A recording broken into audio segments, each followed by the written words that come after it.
রাধে রাধে। দুইটা নারকেল ভেঙে কুড়িয়ে নিয়েছি আখের গুড় কদ্দুকসে দিয়া একটু ঘিষে নেব। নাড়ু তৈরি করার জন্য নিয়েছি কাঁচা দুধ, নারকেল, ইলাইচি পাউডার, আখের গুড়। কড়াই গরম হয়ে গেছে, কড়াইতে দুধ দিয়া কিছুটা সময় চালিয়ে একটু শুকিয়ে নেব। দুধ শুকিয়ে এসেছে, গুড় দিয়া মিলিয়ে কিছুটা সময় চালিয়ে নারকেল দিয়া গুড়ের সঙ্গে মিলিয়ে নেব। নারকেল থেকে দুধ ছেড়েছে, যত সময় না শুকিয়ে নেই তত সময় চালিয়ে নেব।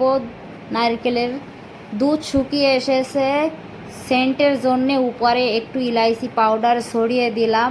নারকেলের দুধ শুকিয়ে গেছে, নাড়ুর জন্যে তৈরি হয়ে গেছে। গ্যাস বন্ধ করে দিলাম। নাড়ু তৈরির জন্য শিলপাটা নিয়ে নিয়েছি। গরম গরম নারকেল একটু বেটে নেব। নারকেল মোলাম হলে নাড়ু তৈরি করলে নাড়ুগুলো দেখতে সুন্দর হবে। নারকেলের তৈরি নাড়ু ঠাকুরের প্রিয় প্রসাদ, সেই প্রসাদ আমাদেরও পছন্দ। যে বর্তনগুলোতে আমি নাড়ু তৈরি করেছি সবগুলোই নিরামিষ। ছোটোবেলায় মা কাকিকে দেখতাম পুজোর সময় এলে 15-20টি নারকেল দিয়ে নাড়ু তৈরি করতো। দেশ থেকে চলে এসেছি, যেটুক দেখেছি সেটুক মনে রাখার চেষ্টা করি। সকলকে জন্মাষ্টমীর শুভকামনা রইল।